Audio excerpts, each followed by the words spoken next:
Hello, my dear students. I am Sunira from Department of Physics, Government College, Madapalli. Today, we learn the variation of refractive index with frequency. This is the fourth lecture in the module Waves, which is part of second semester BSA Physics course. As all of you know, conductors has large number of electrons which can move freely through the material. So, one or two electrons per atom in a metal is not associated with a particular nucleus. They can move through the material. So, if we apply a voltage, we can align them in a particular direction which constitutes the electric current. At the same time, there are dielectric materials. They are also known as insulators. In this case, all charges are attached to specific atoms or molecules. Here, the electrons are tightly bound to the atom or molecule, so they can move a bit within the molecule. They can't move through the material. The cumulative effect of these slight movements accounts for the characteristic behavior of dielectric materials.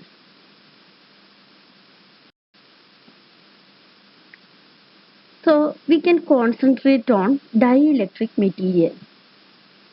But actually, if we apply an electric field, this leads to a polarization in the material.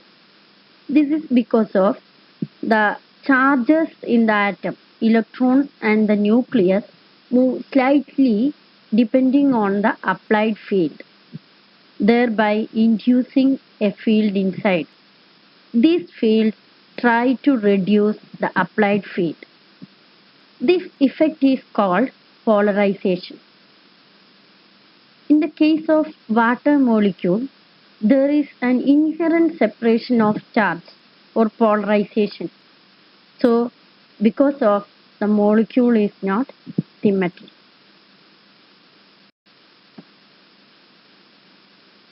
We can measure the strength of a dielectric using dielectric strength.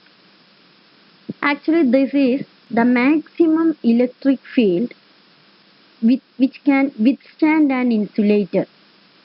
Above this electric field, the material breaks down and begins to conduct.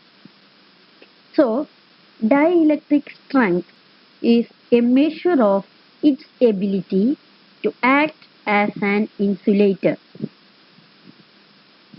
Similarly, it is a measure of electrical strength of the insulator. Its unit is volt per meter. Another parameter related with the dielectric is called dielectric constant.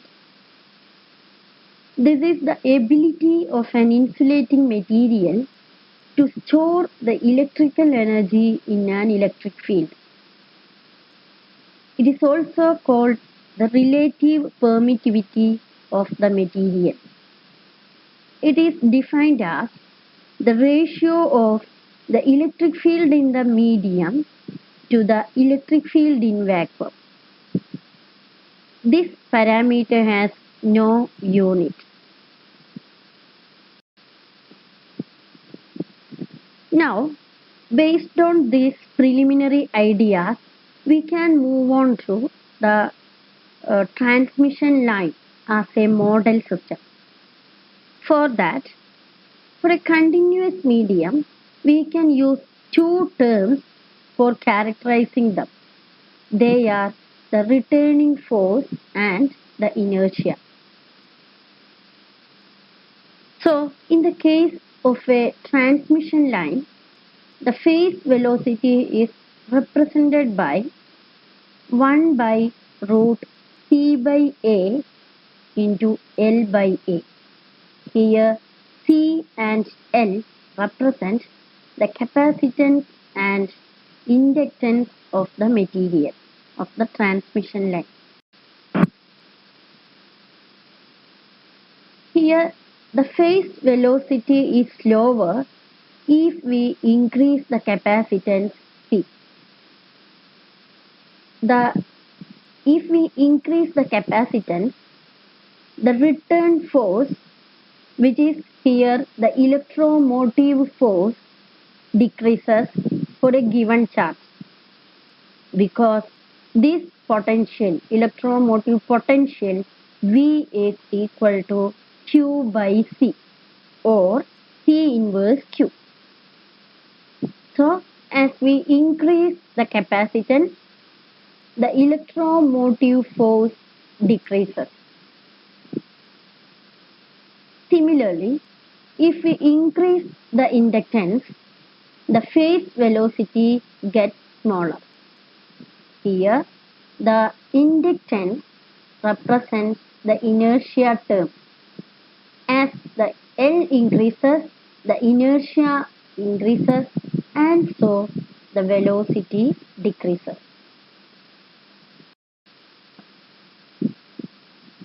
Now we can check how the dielectric constant depends on the frequency. For that, consider a material with the relative magnetic permeability is 1. For example, a glass. Here, the phase velocity of the light depends only on the relative dielectric permittivity, because mu r equal to 1. So, V phi equal to C by root epsilon r. Small c represents the velocity of light in vacuum. Now, to find out the frequency dependence of the phase velocity, consider a capacitor which is filled with a dielectric. As all of you know, the electric field inside the dielectric is given by the superposition of the electric field due to the charges on the plates of the capacitor and the field due to the polarization. When we are applying an electric field or the potential, the charges inside the dielectric get polarized. This polarization produces an electric which opposes the applied field. So we get an equation epsilon 0 E equal to epsilon E minus P. Here P is called induced dipole moment per unit volume or polarization.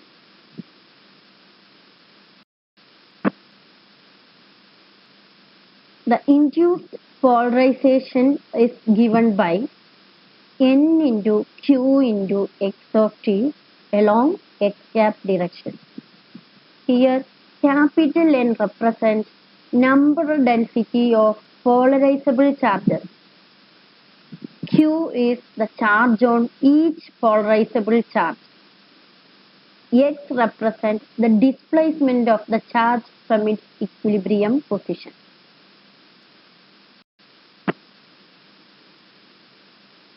Suppose all the electric field are in the same direction. Then we can drop the vector symbol from all the terms in the above equation, and substituting for polarization, you get epsilon 0 E equal to epsilon E minus NQ X of t. Rearranging this expression and substituting for epsilon by epsilon 0, you get the relative dielectric constant epsilon r, which is equal to 1 plus NQX by epsilon 0 E.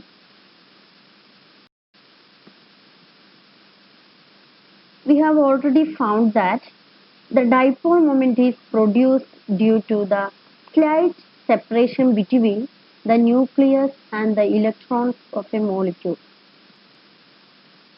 Assume that the nucleus is very massive and motionless. The electron is attached to the nucleus by means of a spring constant m omega 0 square, where capital M is relatively small mass of the charge and omega 0 is the natural frequency. Now the system looks like a mass m suspended by a spring.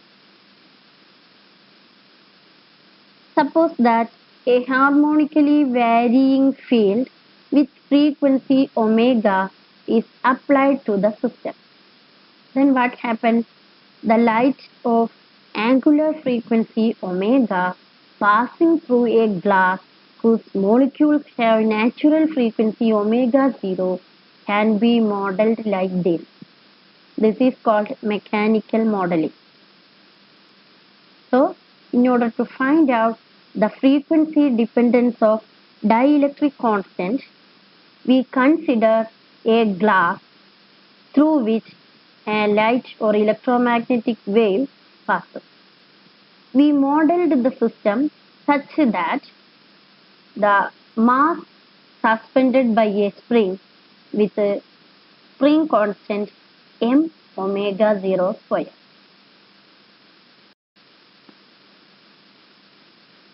Now, the motion of the charge q is damped with damping coefficient gamma.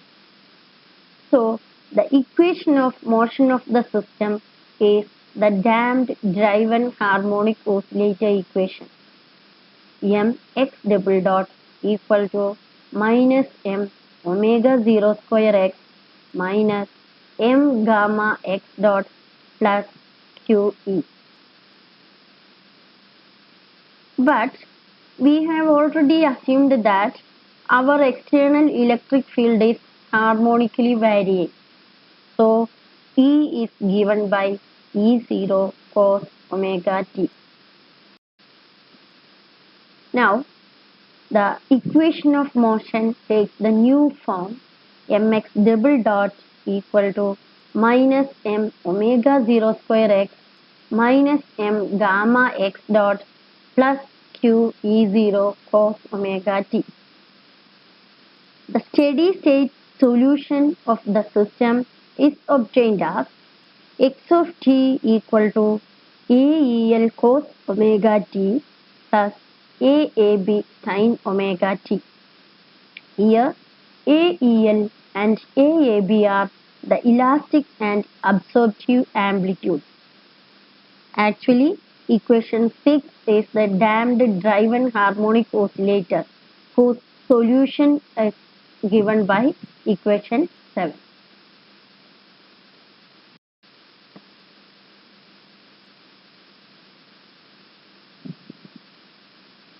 Now, there is no absorption or resonance in the visible frequency range for transparent materials like pure water or glass. If a white light is incident on a material, the resonance frequency is absorbed by the material due to the second term AAB sin omega t in the solution. The absorbed frequency is subtracted from the incident spectrum and leaves the transmitter color that we see.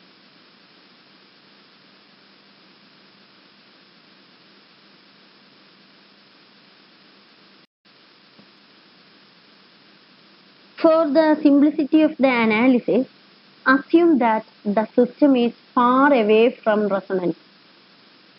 So we can neglect the second term, the absorption term, AAB sin omega t in equation 7. Now the steady state solution is modified as x of t equal to AEL cos omega t. Now we can substitute for x of t in the equation of dielectric constant which gives you epsilon r equal to 1 plus nq by epsilon 0 AEL by E0. We have already assumed that the system is far from resonance. So we can take gamma equal to 0. Now the equation of motion is given by the undamped driven oscillator mx double dot equal to minus m omega 0 square x plus QE. QE is equal to f0 cos omega t. So mx double dot equal to minus m omega 0 square x plus f0 cos omega t. The solution is given by x of t equal to AEL cos omega t, where the constant AEL equal to f0 by m into 1 by omega 0 square minus omega square. This is equal to QE0 by m into 1 by omega 0 square minus omega square. Now we get the dielectric constant epsilon r equal to 1 plus nq square by epsilon 0 m into 1 by omega 0 square minus omega square. So we get the frequency dependence of dielectric constant epsilon r. Now we can find out the relationship between the phase velocity and the frequency. For that, we can consider the expression v phi square equal to c square by epsilon r. So epsilon r equal to c square by v phi square, which is equal to n square. Here n represents the index of refraction. So we get the result that the square of the index of refraction n square equal to 1 plus nq squared by epsilon 0 m into 1 by omega 0 square minus omega square. This expression shows that the index of refraction depends on the driving frequency. What is the meaning of the equation? Equation 12 is obtained based on a simple model with a single resonance. But in the case of real glass, there may be more than one resonance. In that case, we can consider omega 0 square as a rough average of all the resonant frequencies. For capital N, we take the number of molecules per volume times average number of contributing resonances per molecule. The number of contributing resonances is equivalent to the number of valence electrons or the outer shell electrons. In the case of glass, its most important resonances lie in ultraviolet frequencies. The wavelength of ultraviolet wave lies of the order of 1000 angstrom. In the case of a visible light, its wavelength is 5 times greater than the UV wavelength. That means nearly 5000 angstrom. So the frequency of the visible light is 5 times smaller than the UV frequency. So we get the condition omega is less than omega 0, because in the case of a glass, ultraviolet frequency omega 0 is omega 0 is greater than the driving frequency of the visible light.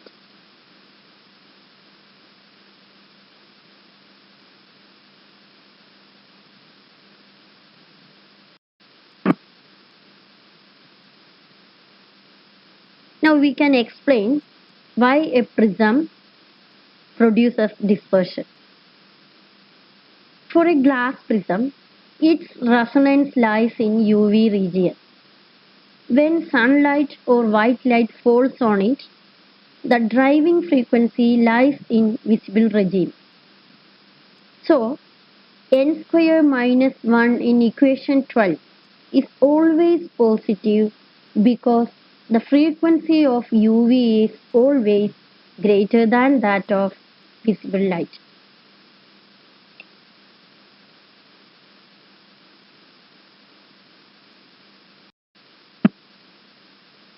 When the driving frequency increases from red to blue, omega 0 square minus omega square becomes smaller. So, n square minus 1 is large for blue than red. So, the blue light has larger index of refraction. A glass prism bends more blue than it does red light. Here, the phase velocity is always less than c. There are two types of dispersion. They are known as normal and anomalous dispersion. In the case of normal dispersion, the driving frequency is less than the resonance frequency. In this case, as the frequency increases, the index of refraction also increases. Here, the phase velocity is always less than the velocity in vacuum.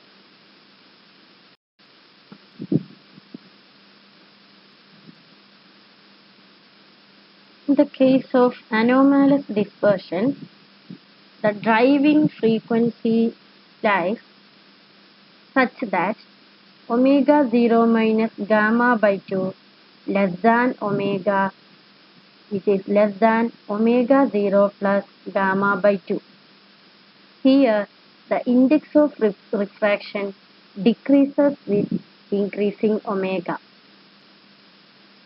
So, the damping here the gamma denotes the damping coefficient. In this case, the dispersion is called anomalous dispersion because as the driving frequency increases, the index of refraction decreases.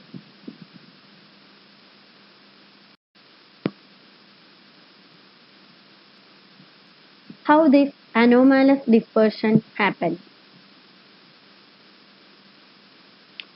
Here, the phase relation between the driving force and the displacement of the oscillating charge makes the crucial role. If the driving frequency is less than the resonance frequency, then the displacement of the charge can follow the force. That is, the applied force and the displacement of the charge are in the same direction. So, the displayed charge builds a field that tends to cancel the applied field. This reduces the resultant field and so a reduced return force. So, the phase velocity is reduced in the case of normal dispersion. But in the case of anomalous dispersion, the driving frequency is greater than the resonant frequency. So, the displacement of the charge is always in the opposite direction of the driving force QE. So, the resultant field is always larger than the original field. This causes increase in the return force and thereby the phase velocity is greater than the velocity of light in vacuum.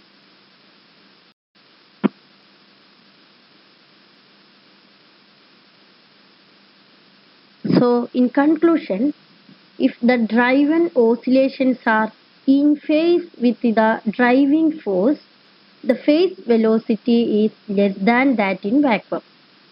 This happens for driving frequency which is less than the resonant frequency. But if the driven oscillations are 180-degree out of phase with the driving force, the phase velocity is greater than that in vacuum. This happens for the driving frequency, which is greater than the resonant frequency. So how can we explain this velocity greater than c? Here, the waves with velocity greater than c are exponential waves, so they dies out fast within unit wavelength. So at steady state, the oscillations with the phase velocity less than that in vacuum can survive. So at our real experience, the velocity is always less than c. As a preliminary knowledge, we learned about conductors and dielectrics. After that, we learned about the two characteristic parameters of the dielectric. They are the dielectric strength and the dielectric constant. Then we move on to discuss about the polarization. After that, we learned about mechanical modeling and modeled the light passing through a glass prism by a mask suspended by a spring. Then we derived the relationship between the dielectric constant and with the driving frequency.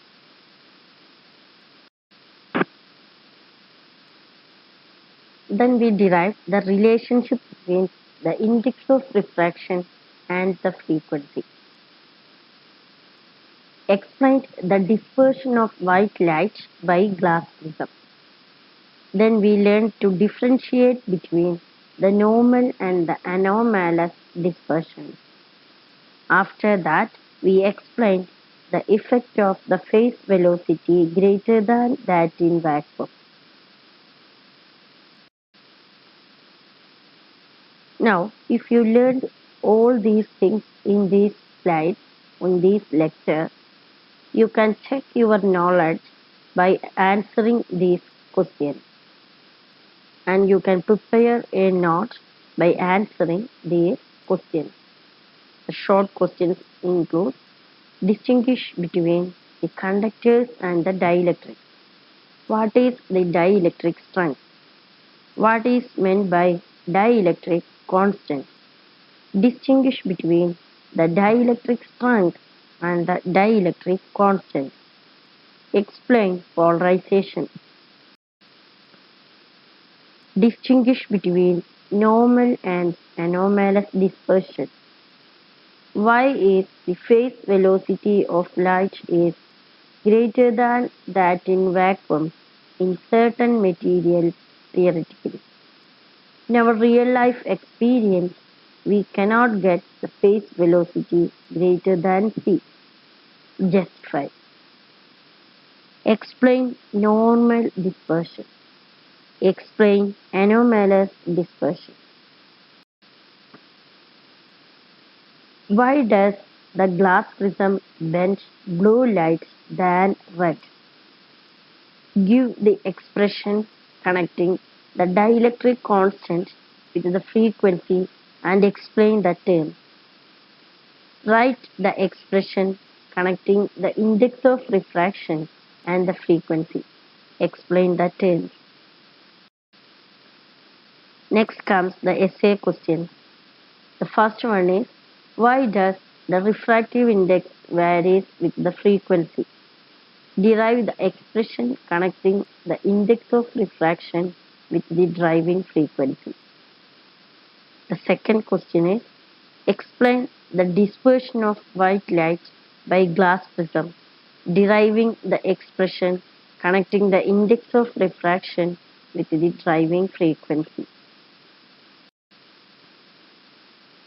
After that, you can read the section 4.3, in which the subsection: why does the index of refraction vary with frequency, by Waves, Crawford Jr., Berkeley Physics. Good luck for your learning. Thank you.